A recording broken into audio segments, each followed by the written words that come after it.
Saudi আরবের রিয়াদে অনুষ্ঠিত হচ্ছে ই স্পোর্টস ওয়ার্ল্ড কাপ। 8 জুলাই শুরু হয়েছে, চলবে 21 আগস্ট পর্যন্ত। বিশ্বের 100টি দেশে 2000-এরও বেশি প্লেয়ার অংশগ্রহণ করছে এবারের ই স্পোর্টস ওয়ার্ল্ড কাপে। এবারে ওয়ার্ল্ড কাপের একটা মুখ্য বিষয় হচ্ছে গ্লোবাল অ্যাম্বাসিডর হয়েছেন বিশ্ব কাঁপানো ফুটবলার ক্রিস্টিয়ানো রোনাল্ডো। গত বছর খেলে গেছেন জুনিয়র নেইমার। তো আমি যেটা বলতে যাচ্ছিলাম যে এবারে আসরে কিন্তু প্রথমবারের মতো অংশ নিয়েছে বাংলাদেশ। যে বাংলাদেশ খেলছে ফ্রি ফায়ারের হয়ে টিম রেড হকস আগামীকাল থেকে বাংলাদেশ খেলার এই ময়দানে মাঠে নেমে যাবে খেলার জন্য।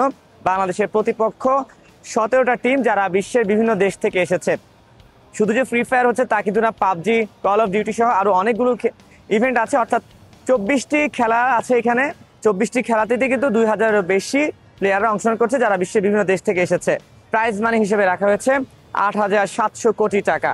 এবং ফ্রি ফায়ারে যে বাংলাদেশ টিমটি যে খেলায় খেলছে, যে ইভেন্টটি খেলছে, সেখানে যদি বাংলাদেশ টিম বিজয়ী হতে পারে তাহলে কিন্তু তারা প্রাইজ মানি হিসেবে পাবে 3.5 কোটি টাকা। বিশাল একটা ভেন্যুতে খেলা অনুষ্ঠিত হচ্ছে, প্রচুর পরিমাণ ফরেনাররা এসেছে, বিভিন্ন দেশের প্লেয়াররা এসেছে।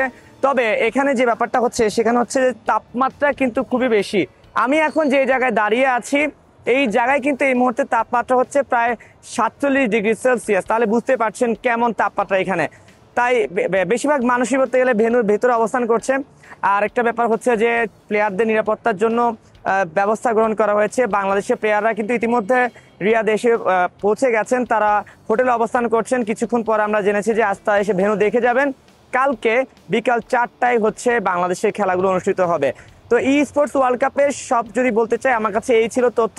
যেহেতু প্রথমবারের মতো বাংলাদেশ টিম এখানে খেলতে এসেছে, তো বাংলাদেশের যে ই স্পোর্টস লাভাররা আছে, ফ্রি ফায়ার কমিউনিটির লোকেরা আছে, তাদের মধ্যে কিন্তু বেশ একটা উচ্ছ্বাস কাজ করছে। আমরাও চেষ্টা করছি সেই তথ্যগুলো সবসময় আপনাদেরকে পৌঁছে দেব, যেহেতু আমরাও ই স্পোর্টস ওয়ার্ল্ড কাপের খবরগুলো নিতে এখানে চলে এসেছি।